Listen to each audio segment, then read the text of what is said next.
Estamos de regreso en Punto y Contrapunto. En abril del año pasado, el Congreso se reunió con el único objetivo de aprobar la ley de amnistía, según dijeron, para ayudar a reducir los riesgos de contagio de COVID-19.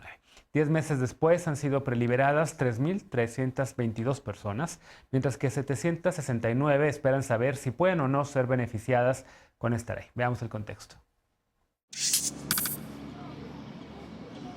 Entre abril de 2020 y enero de 2021, 3.322 personas presas fueron preliberadas y se han registrado 1.115 solicitudes de amnistía.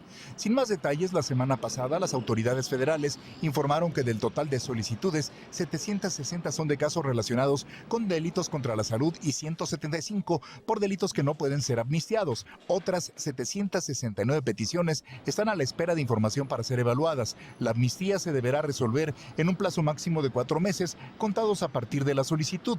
La ley de amnistía fue propuesta por el Ejecutivo Federal en 2019 para despresurizar las cárceles. En abril del año pasado fue aprobada en el Congreso para ayudar a reducir el contagio de COVID-19. Beneficia a quienes no tuvieron una defensa acorde a su lengua y o participaron en delitos contra la salud por sus condiciones de pobreza u orilladas por el crimen organizado, así como portadores de dosis pequeñas de drogas sin fines comerciales, aunque también contempla amnistiar a mujeres, personal médico o parteras que participaron en la interrupción de un embarazo. La mayor parte de las solicitudes son de hombres, 942 contra 173 de mujeres, solo 67 son de personas indígenas. Según el Observatorio de Prisiones elaborado por Documenta Asociación Civil, desde abril de 2020 se han registrado 3.209 contagios y 248 muertes por COVID-19 en los penales del país. 10 de las 32 entidades han aplicado preliberaciones y en los 22 estados restantes no hay información disponible. Punto y contrapunto.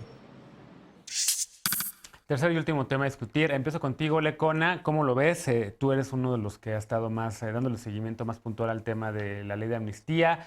Evidentemente, también lo hemos ya tocado en otras ocasiones. Lo recuperamos ahora por el tema de la COVID y estos números. ¿Cómo ves? ¿Cómo va esta ley?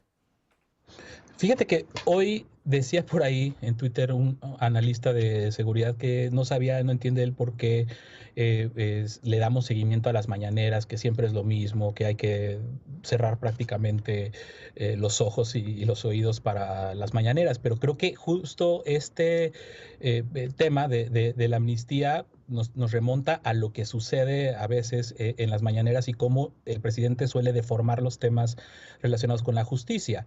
El 15 de abril del año pasado se le pregunta a Andrés Manuel López Obrador si va a usar los beneficios de la ley penal, una exigencia ahí de varias organizaciones, incluida México Unido contra la Delincuencia, de usar la ley de ejecución penal para que muchas personas pudieran salir de prisión, sobre todo quienes tenían comorbilidades y no representaban un riesgo para la sociedad, y despresurizar las cárceles por lo que se veía venir. Ya estábamos en plena pandemia y la respuesta del presidente fue, pues hay que urgirle a Ricardo Monreal que se apuren. Y pues como el Congreso es lineal al presidente, se apresuraron, hicieron este periodo extraordinario y sacaron adelante una ley que tuvo todos los cuestionamientos de quienes conocen el tema, de organizaciones que entienden el beneficio y los alcances y la naturaleza que debería de traer la ley de amnistía. Una de las principales era que no se ponía ojo en la reinserción social, que a las personas que podrían ser beneficiadas de amnistía se iban a enfrentar a realidades muy duras en el país sin poder tener una garantía o una protección del Estado o obtener el propio Estado información para hacer investigaciones de qué pasó con estos grupos vulnerables que fueron, que podrían ser, que están purgando una pena en prisión sin tener que hacerlo necesariamente. Y aquí empiezan a venir justo con todo esto que decían hace un rato de que si Segov y que si Olga Sánchez Cordero hizo una buena labor en estas 2 semanas, pues contradicciones que no tienen explicación en el tema de amnistía. En junio nos había dicho la propia Segov que habían 2.487 solicitudes. Ahora, como dice la nota, solo dicen que han recibido 1.115, que ya se desestimaron 175 por delitos improcedentes y que estas 769 no cuentan con información completa de los casos para dictaminar. O sea, no ha salido una sola persona por la ley de amnistía. Ya en qué mes vamos de la pandemia, ni una sola persona ha podido salir por la ley de amnistía. Y esto último de que les falta información, pues es echarle la culpa a las propias personas privadas de la libertad, a sus familias y a las personas que les acompañan, como si la Bien. comisión de amnistías no tuviera la obligación de solicitar la información directamente a los juzgadores y a las fiscalías. La crisis penitenciaria, yo estuve recientemente en un centro penitenciario, Sí, entrevisté y presentamos en nuestro podcast el testimonio de Camilo, una persona que nos cuenta la violencia que se vive dentro de los centros penitenciarios. Él hizo un glosario de términos carcelarios, como él le llama, donde los invito a escucharla porque es brutal lo que están viviendo. Ahora, échenle a esto la sobrepoblación, que es de casi el 43% en los claro, penales claro. en este país. Déjame Y detenerte ahí, perdón, porque nadie está respetando los horarios. Entonces nos queda, verdad, perdóname. bien poquito tiempo y no vamos a poder escuchar a todos los colegas de la mesa. Voy contigo ahora, Sara, porque en efecto, bueno, le conoce referencia a Olga Sánchez Cordero, a quien tú decías que en la mañanera la viste muy bien y en efecto, pues ella ha sido de las figuras centrales dentro de este tema de la ley de amnistía. Bueno, creo que fue un tema de que no nos dormíamos durante sus mañaneras porque ella habla con una fuerza, entonces era más su personalidad que estoy de acuerdo y leí esos mismos comunicados de prensa sobre la falta de transparencia de datos sobre los casos y las solicitudes de amnistía que también me preocupan y creo que hay una falta de transparencia sobre también esas solicitudes de amnistía sobre qué tipo de delitos son, mucho más allá de que nada más que son delitos contra la salud, ¿no? Entonces sí creo que sí es importante que vayamos desglosando más allá de Olga Sánchez Cordero como personaje en la vida pública. Y es importante saber que también cuando uno piensa en estos según ellos, 1.115 solicitudes, 760 de ellos que son por delitos contra la salud y como es tema mía y también de Lisa, seguro nos vamos a enfocar un poco en esto, es importante notar que el INEGI encontró que en 2008 había 31.338 delitos relacionados con drogas a nivel nacional.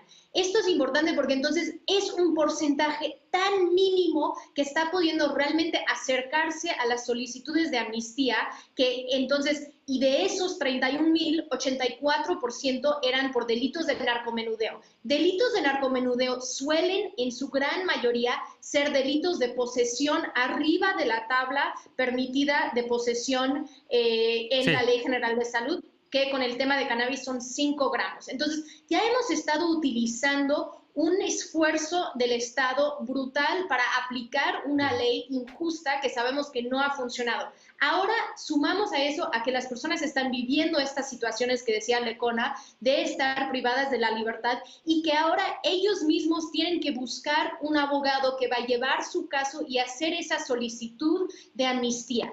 Yo creo que realmente si quisieran De acuerdo. tanto, si el gobierno quisiera impulsar esto, tendría que haber sido una revisión por parte del Estado de los casos que son elegibles para la amnistía y de ahí avisar a esos reos y esas personas privadas de la libertad para que ellos entonces pueden impulsar su caso entendiendo que Claro, son elegibles, porque la claro. mayoría de la gente ni sabe que podrían estar pidiendo amnistía. Bueno, me quedan 2 minutos y medio, entonces la verdad, ya 1:15 para Eder y otro 1:15 para mi querida Lisa. Adelante, Eder.